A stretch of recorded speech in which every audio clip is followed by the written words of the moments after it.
Guys, dito ako ngayon sa lugar namin kung saan dito sa mga kapitbahay ko is may mga tanim ng gulay. So ayan, mimili kami ng gulay. Ayan oh. Ito yung mga gulay ganyan guys. Oh. Yan ang mga talbos ng kamote. Then may tubo pa sila rito. Paportion taging tubo. Taging tubo. Ha? Tabang pa ito, naglipot. Oh. Ito dito. Ako sa mga power ito ka naman, Oscar. So, ito guys. Oh, asan naman? Ito yung mga gulay guys. Ito. Parang slime to rin guys. Parang variety rin to ng saluyot. Ito mga to. Oh, diba? So, kami minsan sa Luzon na baga nag-i-stay. So, di na tayo nakapagtanim ng mga gulay sa probinsya. So, ayan. Pag namimili ka na lang. Ayan. Nakakahiya naman na manghingi ka lang kasi nag-i-import yung may-ari niyan.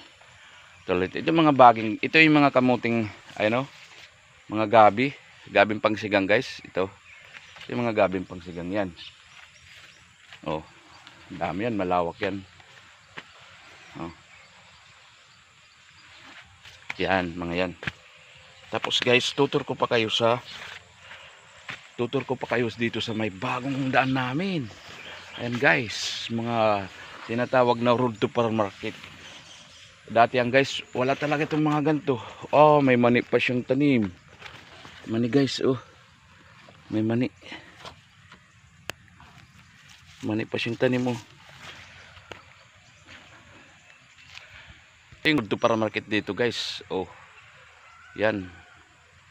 Yan, kaya may mga ganito guys para yung mga produkto madali mo deliver sa bayan. O di ba? Hindi pa to guys ganong tapos. Oh. Pero konkreto yan guys, nagawa. Oh. Dito. So yan. Ito naman yung kamuting kahoy guys. Yes, oh. Kamuting kahoy. Yan, ang dami, oh. Lah, dito tayo sa taas. Yun talagang sinasabi guys, kapag may tinanim ka, may aanihin. Oh. Lawak pala nito.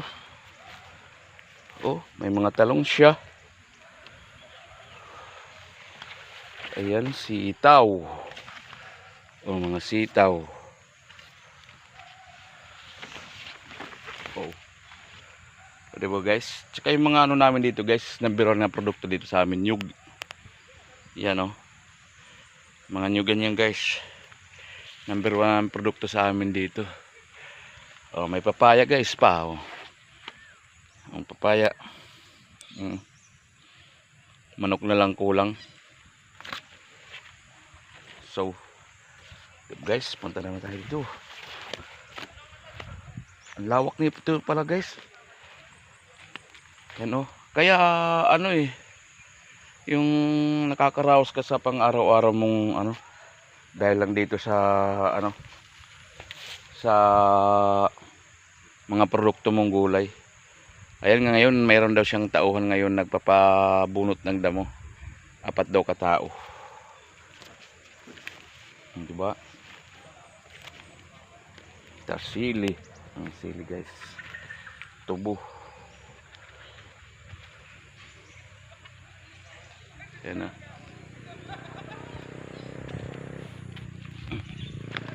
May motor dito guys. Tingnan natin. Ito hanggang doon lang siya. So maraming salamat guys. God bless.